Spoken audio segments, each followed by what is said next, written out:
sabe que um lobo não se deve relacionar com um lobo. Então ela é jovem, muito jovem. E ela recebeu várias instruções da mãe. Você consegue lembrar de tudo que a mãe falou? É muita coisa, né? E então, é muito enfatizada essa coisa de não se desvie do caminho. Mas ela se desviou. E não foi intencional. Foi por uma instrução do lobo. Porque depois, na história dos irmãos Green, o que o lobo vai dizer pra ela é justamente isso. Nossa, por que você tá fazendo assim? Você não tá indo pra escola. Você não precisa ir pelo caminho retinho. Você pode contemplar as flores. Você já viu que flores lindas que tem no caminho? Por uma sugestão do lobo, ela realmente, eu posso levar flores pra minha avó. Vai ser muito bom pra ela. E aí, ela se desvia. Então, ela ouve o conselho da mãe, mas ela ouve o conselho do lobo. E é por conta desse conselho, mau conselho que ela ouviu, né? Que ela se desvia do seu plano inicial. Esse plano inicial que era sábio, visto que há perigos na floresta. Quando há perigo num lugar, você procura evitar aquele lugar, não é? E aí, o lobo. Bom, o lobo fez a mesma coisa nas duas versões, veja só. Ele comeu a avó, enganando a avó, se fazendo passar pela Chapeuzinho para que a avó abrisse a porta para ele. Então ele se faz passar pela menina para depois se fazer passar pela avó. Nos dois contos é assim. Então ele engana a avó e depois engana a menina. Nos dois contos, a Chapeuzinho absolutamente compartilhando muita informação sobre, informação muito precisa sobre a casa da avó. Nas duas versões, ela simplesmente diz exatamente onde mora a avó. Veja só, ela diz assim. E o lobo pergunta, claro, sua avó mora muito longe?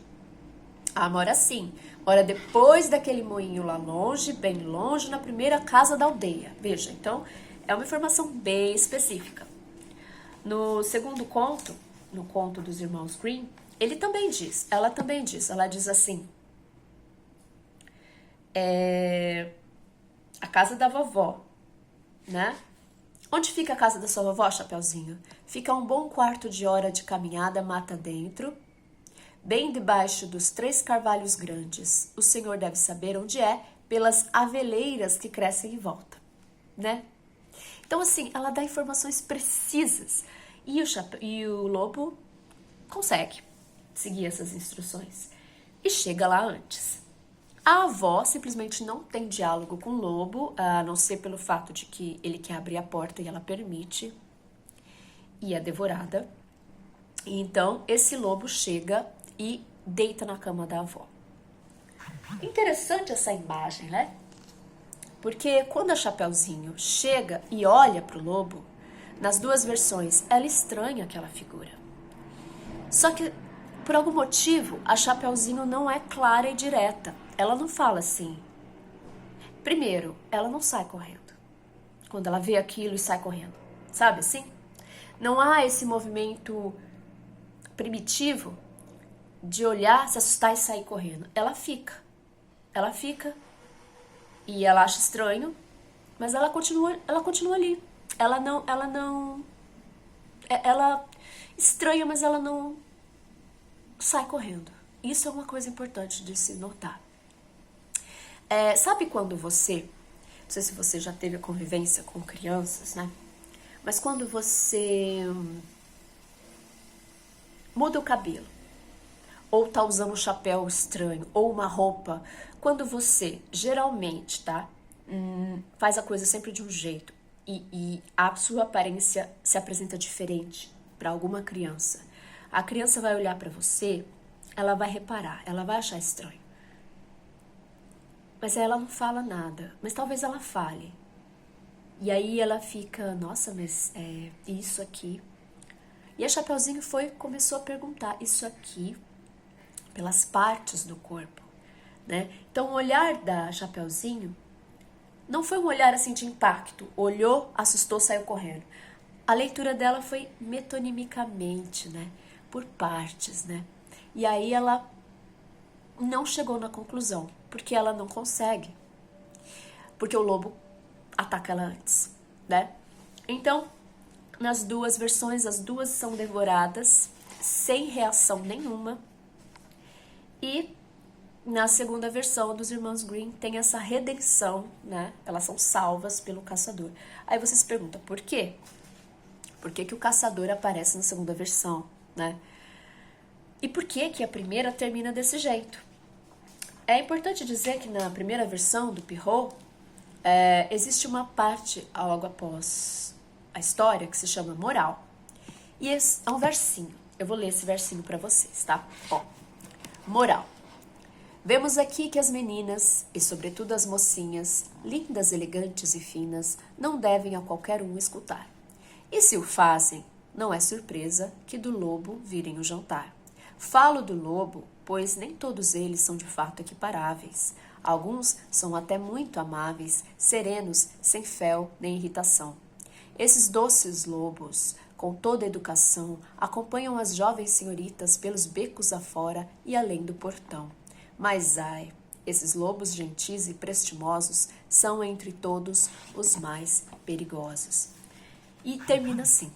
Então ele está dizendo, veja só, que um lobo, ele é um falso, uma pessoa fingida, não é? Ele vai se fazer de prestimoso, ele vai se fazer de educado, né? Ele foi bem gentil e cortês no primeiro momento que encontrou a Chapeuzinho, mas ele fez uma voz mansa para a vovó, mas ele devorou todas, né? Então, é um alerta às meninas, às mocinhas, de que os lobos se vestem em pele de cordeiro, vamos dizer assim. E as imagens são bem chocantes, olha aqui. A imagem da Chapeuzinho sendo atacada, por exemplo, é muito forte. Só pela leitura, eu acho extremamente forte.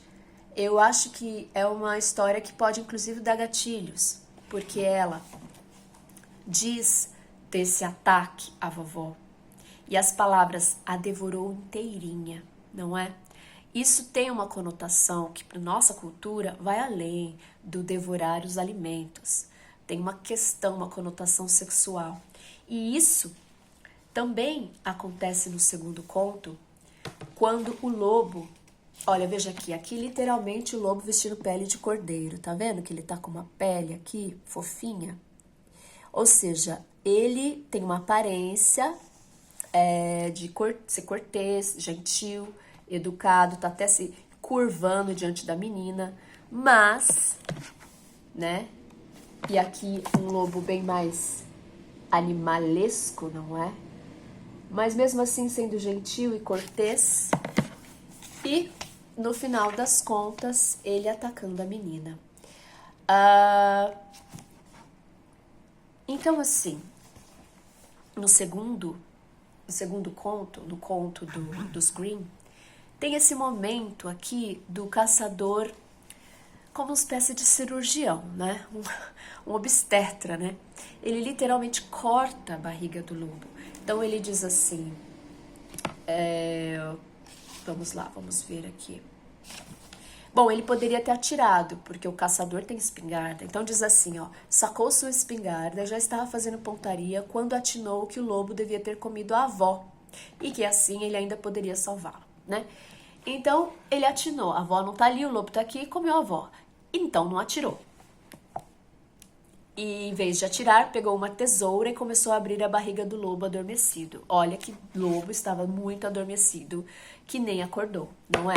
Mas aí cortou a barriga do lobo. E aí, olha só, depois de algumas tesouradas, avistou um gorro vermelho, mais algumas, e a menina pulou fora gritando: "Ah, eu estava tão apavorada, como estava escuro na barriga do lobo." Então, é um nascimento, né? Ele avistou um gorro vermelho. Sabe, quem já teve a experiência de um parto e percebeu que estava chegando a criança? E é vermelho, né? É a cabeça. E assim, ele avistou. E ele pariu né? Ou ajudou nesse parto dessa menina que renasceu. E a menina renascida diz que, nossa, como estava escuro na barriga do lobo, né? Então ela estava viva dentro da barriga. Em que situação que se está vivo dentro de uma barriga? A não ser nessa, que você é devorado, vivo, né? Ou numa situação de nascimento, quando uma mulher está gestante, aquele bebê está vivo dentro daquela barriga, né? E aí, a criança renasceu, vamos dizer assim, da barriga do lobo, e a avó também. A avó estava mais dificultosa, mas mesmo assim conseguiu também. Então veja só, essa imagem, né, gente, a gente tem que dizer, a gente já estava falando do contexto familiar aqui. Eu vou falar as ideias que me surgem, que me brotam, que eu acho que são interessantíssimas e por que o conto de fadas coloca essas ideias e isso perpassa gerações, né? São 3 gerações na história. É a avó, a mãe e a filha.